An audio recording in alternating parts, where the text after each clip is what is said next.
on the next episode of Sips, Suds, and Smokes. Today we definitely have some cigars to go over.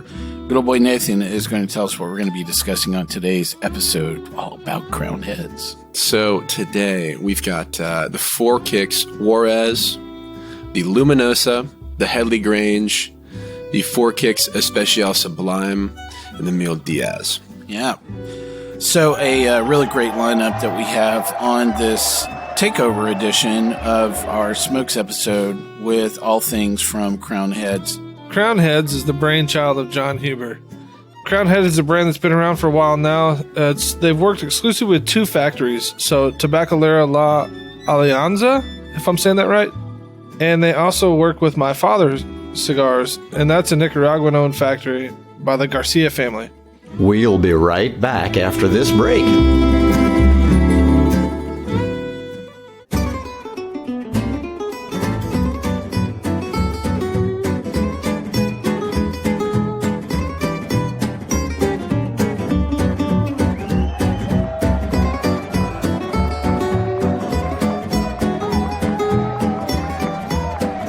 Brought to you almost live from the Dude in the Basement Studios. Why? Because that's where the good stuff is. It's Sips, Suds, and Smokes with your smoking hosts, the good old boys.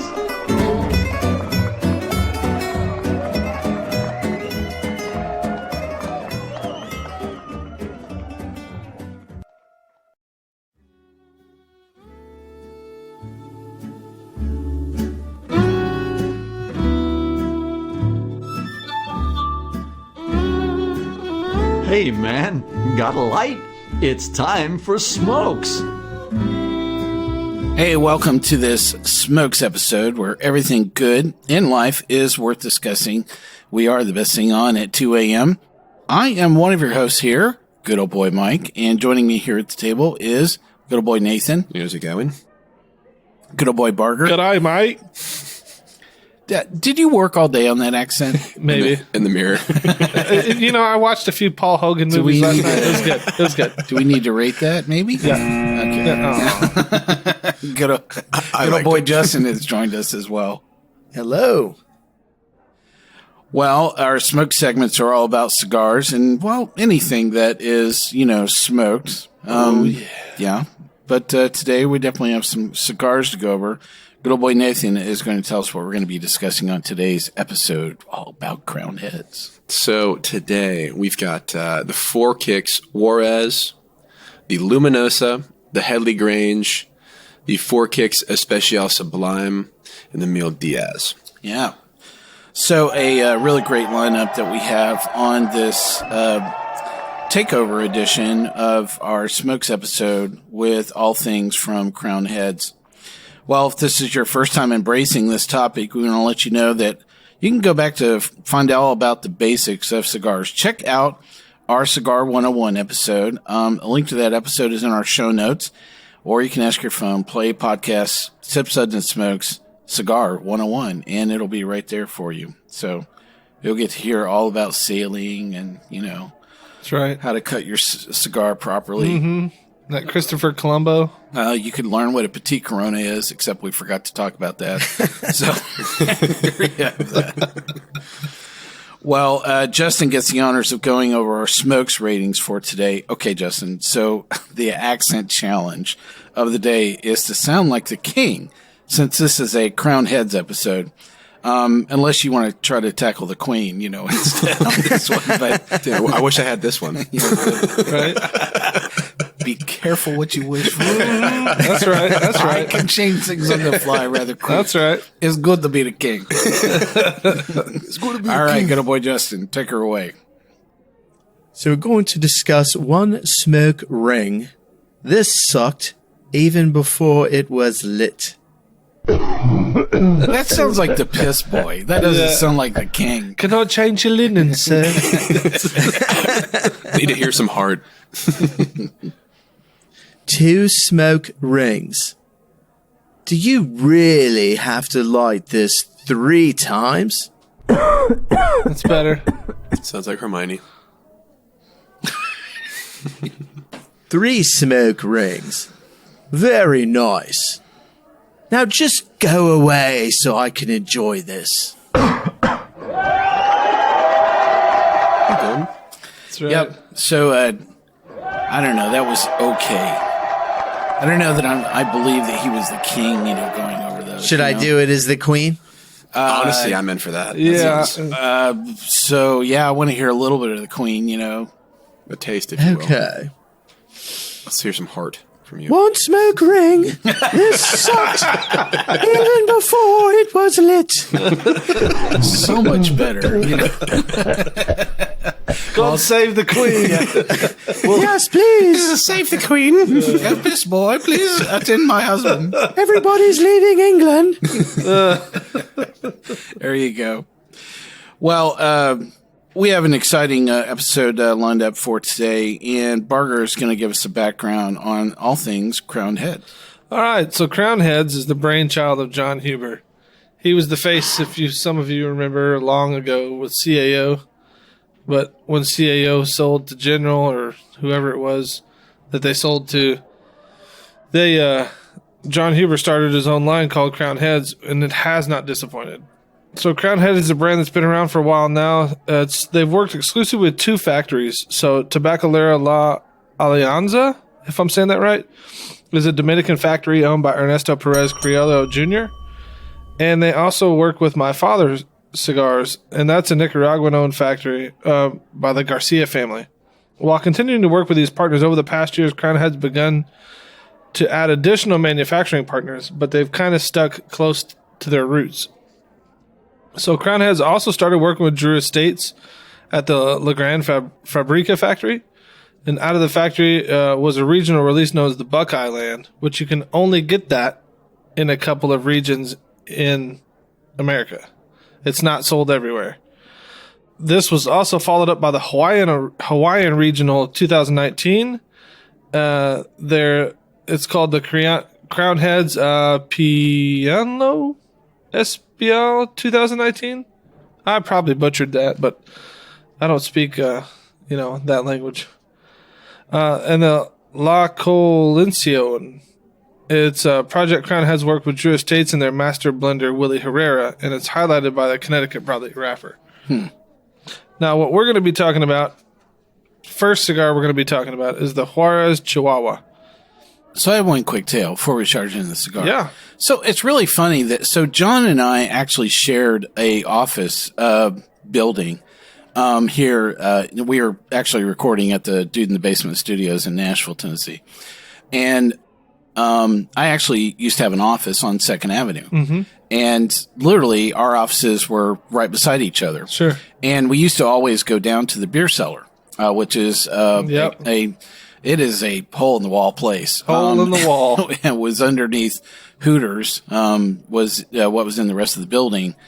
And Underneath Hooters. Oh, yeah. Underneath Yeah. Hooters, It's like the beer cellar's an understatement. Where nothing good happens. I was like, if you can imagine like 8 tables and a dartboard and 8 taps on the wall. Yeah, and it Oh, just it's reeks fun of bad decisions. Yeah. That's good. That's like Villager Tavern. But Yeah. it was really interesting because that was the heyday for CAO. Oh, and yeah. it was really great, to go down. And I ended up talking with, a bunch of the folks from CAO. And I just, I remember when, the buyout came for them. And, it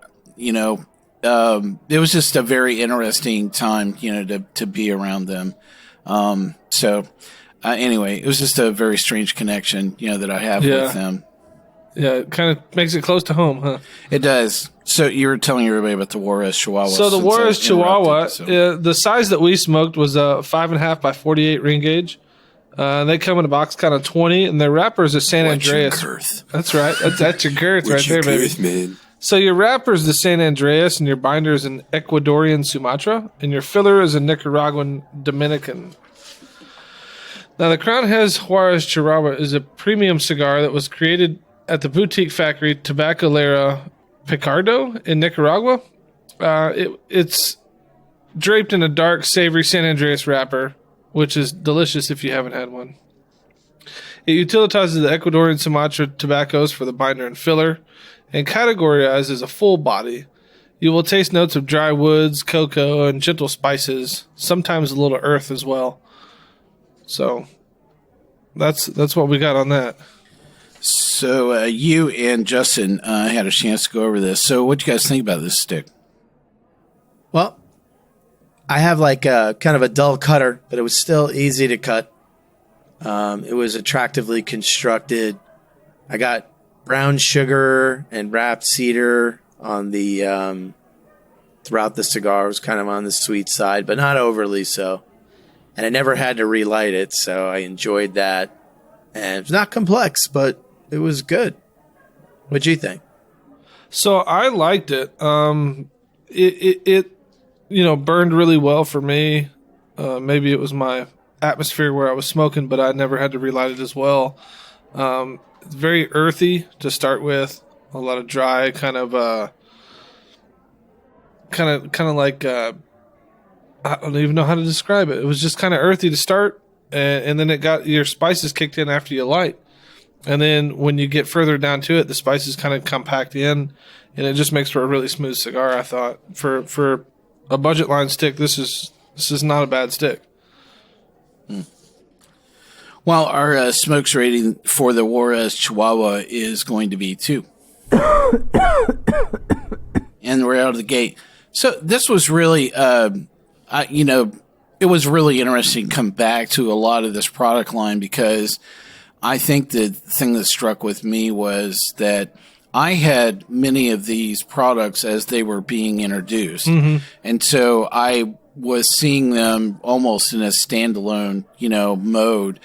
And to be able to sit down and smoke all of these in a shorter period of time, right? It was interesting to see the commonality and the variations that they had, from one factory to another, that they were actually doing all of these on. So I see a lot of head nodding around that, because that was one thing that I think when you work with the manufacturer that is working across, multiple blenders, for this, that you're getting individual characteristics of both making that cigar physically as well as the products itself, that they're actually using, have some variation, as opposed to some other lines like the first thing that came to mind was Davidoff, where, it is incredibly consistent across their entire product line. So this is where you have a common brand, but you have a lot of variation basically under the hood. Well, what I like about it the most is it's easy to make cigars taste the same across the board, but it's hard to have different flavor profiles for your catalog. The blending that it takes, the time it takes that it comes to do that. I think they've done it really well with their catalog. Yeah. So, definitely the exercise we're going to go through today, if you have had some of the same experience where you have tasted these like one at a time, like every 6 months or every year, go back and have like all 5 of these at once. Absolutely. That was kind of quite interesting. Yeah, it's interesting for sure. Well, we'll be right back after the break and talk about more crowned heads with the Luminosa. Hey, welcome back to Sip, Suds, and Smokes. On today's episode, we are covering a product line takeover with crown heads, and we have a few cigars from their product line. We just managed to cover the Juarez, and our smokes rating for that was 2 out of 3, in case you missed that. We're going to charge right into going over the Luminosa, and Justin's going to introduce this product for us. So, Crowned Heads Luminosa, it's in the shape of Toro. It's 6.5 by 52. What's your girth? And it's that's going to be a really good T-shirt, by the way. We're going to have to get like a cigar shirt made that says Girth Brooks on it. Good Lord. We're all about the girth. I love it. That's right. What's under the hood, baby? Why does your cigar have a cowboy boot on? Don't worry about it. Don't worry about it. Comes with a 3-ounce sample of personal lube strawberry. That's right. Strawberry. There you go. Thought we were on Icy Hot Boys. Bio freeze. Come on, now. Yeah, this is a family-friendly cigar show. We need to keep it clean. That's right. That's right. So it's a mild to medium smoke. For me, it was more on the mild side. It's a Dominican Republic stick. It's a Connecticut shade wrapper, Colorado color, and proprietary binder and filler, so they don't want to share that. and it was Super hand-rolled, long filler grade, blended by John Huber. There you have it. So the master, at work. So some of my own review notes here about the Luminosa. Really spicy foot. Definitely one of those things that it just was kind of catching me off guard because I wasn't expecting, that much spice. So definitely for me to write that down. I thought the first third was very spicy. It was incredibly abrasive. The second third, the draw really got a whole lot easier with this, but it did get a lot woody. Sure. It's like puffing on a campfire. Is the best way I can kind of describe, the middle part of this. The final third actually kind of moved back to spicy, and kind of finished quick ahead of the band, when it turned. So I was kind of sitting there, I remember kind of staring at the stick going, really? That's where we're going today? Really? That's where we're going to go today? I actually thought it was the worst stick of the flight. So, yeah, not my favorite. Justin, what do you think of this? So the spice for this stick was teasing me. It was all front palate, and you expected to have a lot more notes, but it really didn't deliver them. Before you got to any of the spice that was there, it was either cedar or oak. Mine was pretty easy in the beginning. The middle third got hot, and then the last third, I don't know if they put in less secret filler or what. It's proprietary. It mellowed out again. It's proprietary. So, Proprietary crappy finish. That's right. Secret, though. so while it wasn't the best stick I ever had, I never smoked one that went quite that way. Yeah, so I think definitely, being one of the worst, products in the flight earns our smokes rating of 1 out of this. So sorry about that. But, yeah, this is probably not something I would probably go back to, once again. If you've never smoked one, at least try one. Yeah, you're right. And, they can all be hits. Yeah. But, it's interesting.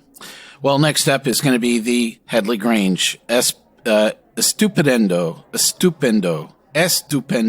See, I got it right. There Almost you go. there. Almost the there. eighth, the 8th try. That's right. That's right. Almost was I there. think we're over 8. I saw you in the Almost mirror there. in the bathroom going Almost there, yes. that's Words are right. hard. Yeah. I can already hear people saying, Banned once again. yeah, I Yeah, know. there you go. Sorry, Lost half the following. Are we right. inviting Mike to the marketing meeting? No. No.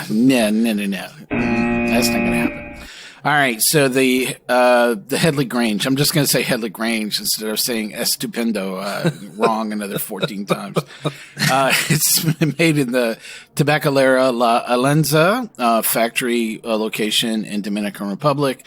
The dimensions are 5.5 by 52, or girth. What is your girth?